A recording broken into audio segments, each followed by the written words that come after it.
In 2005, the people of Burundi emerged from almost 4 decades of ethnic fighting and civil war. It's one of the poorest countries in the world. According to the United Nations, the average income here is less than 35 cents a day. 80% of the population lives in extreme poverty. The country depends on foreign aid. Social infrastructure, hospitals, and schools are in deplorable condition. Children are dying and becoming orphaned because of HIV/AIDS, malaria, and malnutrition. In the capital, Bujumbura, UNICEF estimates as many as 5,000 children are homeless and living on the streets. Among them is 14-year-old Saeed. He spends his days searching for food. His home is a patch of weeds in an open field. His bed, a collection of rags rolled up and hidden during the day. His neighbors are a group of older boys living in a makeshift shelter, surviving on what they can scrounge each day. Flexion, Devin, assis-toi. Deo Mbituyimana, a Calgary school teacher and Canadian citizen, was born in Burundi. He fled ethnic violence in his homeland in 1993, became a refugee in Zambia, then immigrated to Canada. When peace finally arrived in Burundi, Deo returned to visit some friends, and he was shocked by what he found. Can you imagine a country that has been in a war situation for 15 years? Social infrastructures are no longer functioning.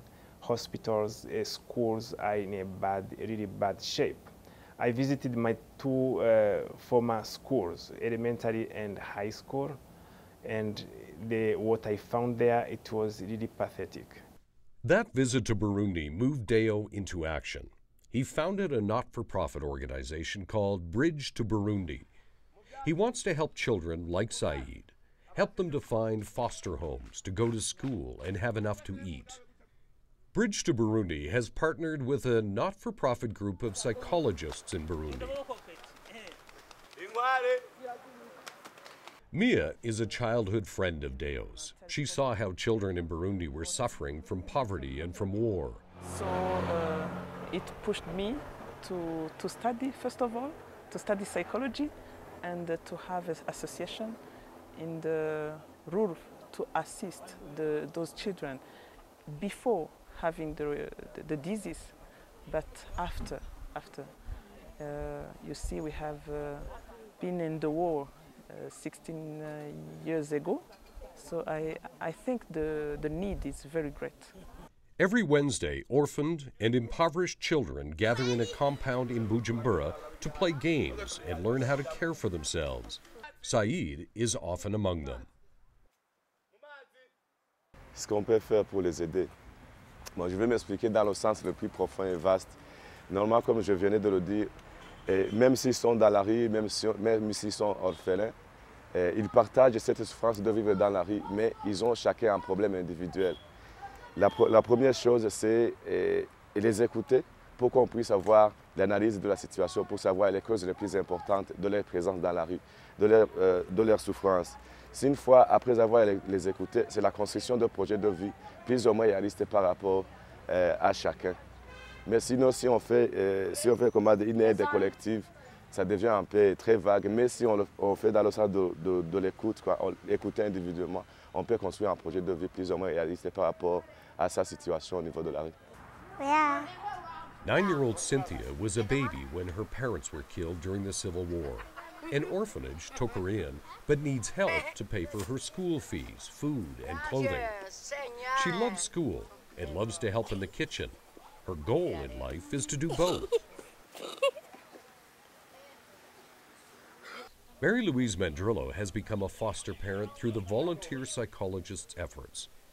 In the Bujumbura slums that she lives in, Mary Louise already cares for 4 children of her own, but she took in 2 more when their own parents, destitute, couldn't feed or send them to school. Because I have pity. Yes. I am Christian, and I want to help some others. Yes. Deo and the psychologists are searching for more foster families, for more children. And then take them back to school. We want to provide nutrition. We want to provide education.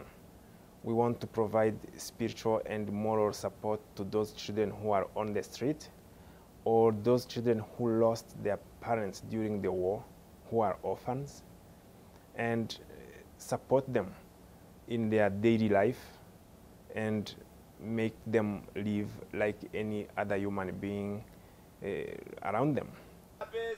Saeed may be too old to find a foster family, but he needs food, he needs health care, and he wants to go to school. Yeah, I want to be skilled like others. How will that help you in your life?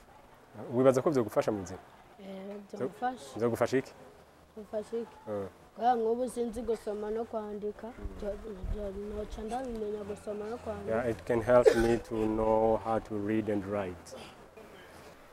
Deo, Maya, and the volunteer psychologists have set a goal of raising just over $27,000 a year for food, clothing, school fees, and medicines for these children. A modest amount when you consider it will provide a better future for 60 children. I'm inviting people to join our helping hands to make sure those stumbling kids can stand again. I want people to give with a loving heart so that those children can have a home, a shelter, can be able to go to school and be able to read.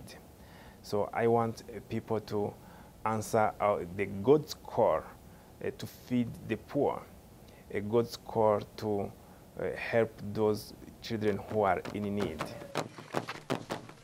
To become a sponsor or to make a financial contribution that will change lives, please contact Bridge to Burundi.